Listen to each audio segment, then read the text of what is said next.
Captain Vijayakanth அவர்களின் மறைவு தேசிய முற்போக்கு திராவிட கழகத்திற்கு மட்டுமின்றி ஒட்டுமொத்த தமிழ்நாட்டுக்கு நேர்ந்த பேரிழப்பாகும். அவர் திரையுலகில் அடியெடுத்து வைத்த நாளிலிருந்து விளிம்புநிலை மக்களின் குரலாக திரையில் ஒலித்தவர், முழங்கியவர்.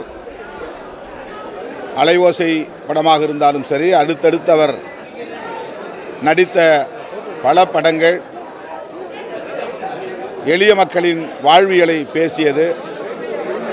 சாதிய கட்டமைப்புக்கு எதிரான போர் குரலாக அவருடைய குரல் ஒலித்தது.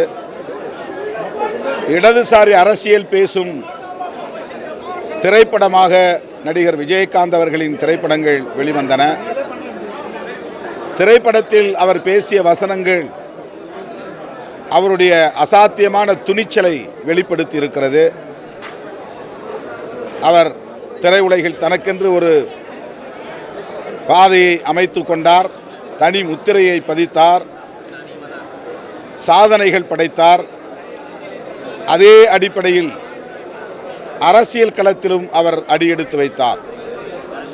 தேசிய முற்போக்கு திராவிடர் கழகம் என்கிற அரசியல் கட்சியை தொடங்கி ஒரு சில ஆண்டுகளிலேயே அவர் எதிர்க்கட்சி தலைவர் என்கிற நிலைக்கு உயர்ந்தார்.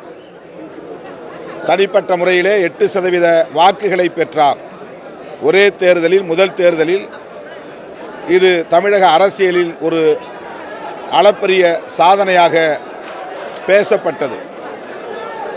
விருத்தாசலத்தில் போட்டியிட்டு அந்த இடத்தில் அவரால் வெற்றி பெற முடியாது என்று சாதியவாத சக்திகள், மதவாத சக்திகள் கூறிய போது அனைத்து வரம்புகளையும் தகர்த்துவிட்டு அவர் அந்த தொகுதியிலே வெற்றி பெற்று சாதனை படைத்தார்.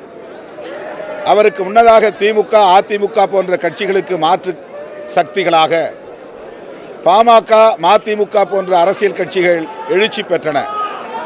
ஆனால் அந்த கட்சிகளுக்கு பிறகு தோன்றிய தேமுதிக உருவாகிய சில ஆண்டுகளிலேயே எதிர்க்கட்சி அந்தஸ்தை எட்டி பிடித்தது. அவர் உடல்நலத்துடன் இருந்திருந்தால், சீரான உடல்நலத்துடன் இருந்திருந்தால் தமிழகத்தில் அசைக்க முடியாத ஒரு அரசியல் சக்தியாக நீடித்திருப்பார். அரசியல் களத்திலும் உள்ளொன்று வைத்து புறமொன்று பேசுகிற பண்பு அவரிடத்தில் இல்லை. மனதில் பட்டதை பளிச்சென்று பேசக்கூடியவர், வெள்ளை உள்ளம் கொண்டவர். குறிப்பாக தனிப்பட்ட முறையில் என் மீதும் விடுதலை சிறுத்தைகள் கட்சியின் மீதும் பேரன்பை பொழிந்தார்.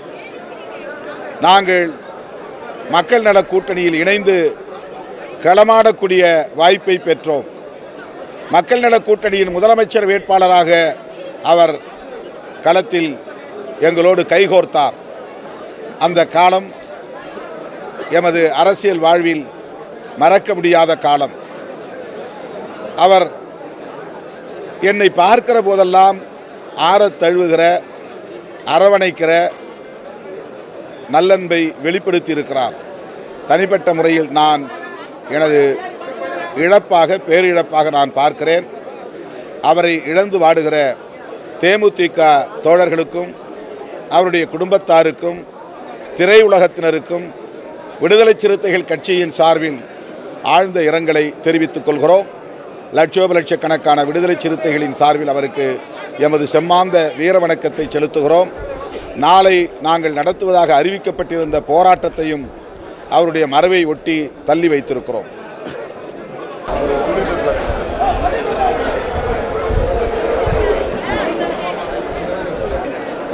தமிழகத்தின் மனிதநேய பண்பாளர், இந்திய அரசியலிலும் தமிழக மக்களிலும் மனதிலும் தமிழ் திரையுலகிலும் நீங்கா இடம் பெற்றவர் அண்ணன் கேப்டன் விஜயகாந்த். அவரை போல் இன்னொரு மனிதரை நான் வாழ்ந்த காலத்தில் பார்த்ததே இல்லை. கண்ணுக்கு தெரிந்து அப்படி ஒருவர் இருப்பதாகவும் எனக்கு தெரியவில்லை. ஒரே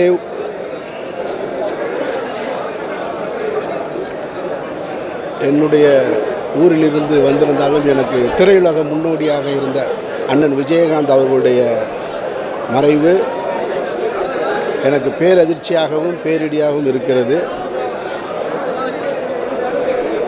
அவருடைய இறைவனுடைய திருவடி நிலையில் அவருடைய ஆத்மா சாந்தியடைய பிரார்த்திக்கிறேன். நன்றி.